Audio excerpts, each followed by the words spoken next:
Hello everybody, today we're going to talk about how to write incredible dialogue when you're writing it for multiple characters.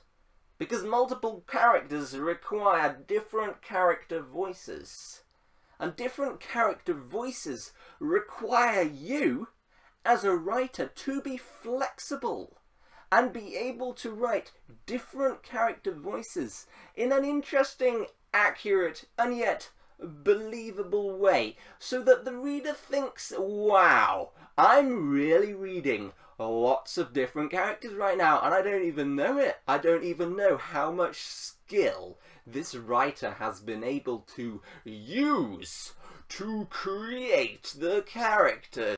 But if you're new here and you love writing, which I do, then make sure to subscribe and hit the bell and I'll keep you updated with future videos. Let's get into it. The first tip, I think characters are really alike. They're like a recipe. Lasagna is a food. Well, I guess we're talking about a dish, but a character is like a dish then. And lots of different ingredients, bang them all together, you got the character. And a huge ingredient, I'm talking about the flour in pancakes, the eggs in eggnog. The huge part of the character is what has happened to them in the last few days. Yeah.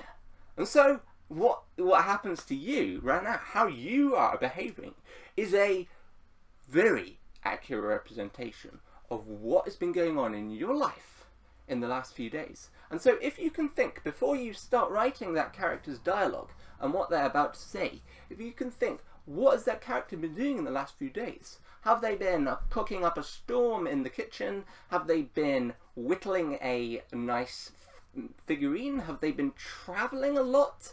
It could be anything.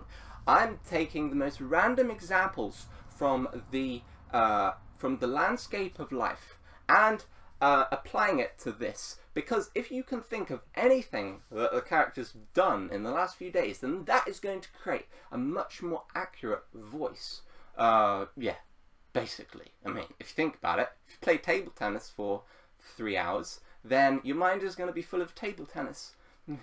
It's just literally what it is. It's literally what it is. And there's not much you can do about it. If you read a book that is fascinating, your mind is going to be fascinated, right? You're going to be thinking, wow, that was amazing. That was amazing. That book was amazing. You spend a day eating carrots, then you're going to be thinking about carrots all day. The second tip is to think about the inner conflict in their mind.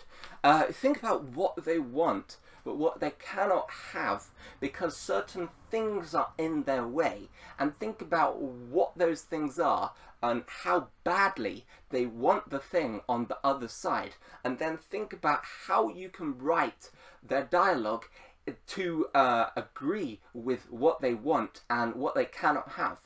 So, of course, you know, our dialogue has a huge influence based on what we want, but what we cannot have. Right now, I'm filming this video because I want to express my thoughts and I want to build a YouTube channel based on the topic of writing, and because of that, I'm speaking.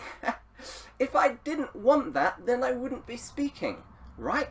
So, in that sense, what your character wants has a huge effect on what they say, and it almost doesn't matter much about their personality. In fact, their personality, I believe, is shaped by what they want and what they cannot have, so that is basically it. If you want a hot chocolate right now, then you're gonna ask someone to cook you a hot chocolate. Simple as that. Okay, so the third tip is, this tip is wonderful. I don't even know what it is yet. I'm gonna check my notes. This tip is wonderful. It is the most amazing tip. You're gonna love it. This tip is to write a sentence, which is just a very short sentence, which describes what the character is like. In one sentence, just describing as much as possible in one sentence. And the reason that you should only make it one sentence is because when you're writing, you don't want to stop writing, really.